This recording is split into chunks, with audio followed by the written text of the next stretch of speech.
இன்றைக்கி பார்த்திங்கன்னா 6வது நாள் கொலு தான். நேற்றுக்கு 5வது நாள் கொலுக்கும் என்னால் போக முடியல. ஒரு நாள் போக முடியுது, ஒரு நாள் போக முடியல. அதுவும் கஷ்டப்பட்டு தான் போகிற மாதிரி இருக்குது.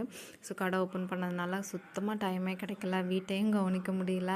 கொஞ்சம் ஸ்டார்டிங்கில் அப்படி தான் இருக்கும் போல். எல்லாத்துக்கும் புதுசாக ஒன்று ஸ்டார்ட் பண்ணும்போது அந்த மாதிரி தான் போய்கிட்டுருக்கு. இன்றைக்கி பார்த்திங்கன்னா சாமிக்கு என்ன அலங்காரம்னா ஆண்டாள் அலங்காரம். நேத்திக்கு என்ன அலங்காரங்கிறதையும் நான் லாஸ்ட்டாக ஃபோட்டோ போட்டிருக்கேன் பாருங்கள். நான் எதுக்கு கண்டிப்பாக போகணும் அப்படின்னு நினச்சிட்டு இருந்தேனோ கரெக்டாக எனக்கு அதுக்கு தான் போக முடியல. நேத்திக்கு என்ன அலங்காரம்னு பார்த்திங்கன்னா வராகி அம்மன் அலங்காரம். ஸோ அதுக்கு நான் போகணும்னு நினச்சிட்டு இருந்தேன். ஆனால் எனக்கு என்ன அலங்காரம் பண்ணுவாங்க அப்படிங்கிறது அன்றைக்கி போகிற அன்றைக்கி தான் தெரியும் இல்லையா. எனக்கு முந்தின நாளே தெரிஞ்சால் கண்டிப்பாக போயிருந்திருப்பேன். ஸோ அன்றைக்கி என்னால் போக முடியல. இன்றைக்கி பிரசாதம் என்னென்னு பார்த்திங்கன்னா வடையும் கேசரியும். அவ்வளோதாங்க. நெக்ஸ்ட்டு நாளைக்கு என்ன அலங்காரம்னு பார்க்கலாம். பாய்.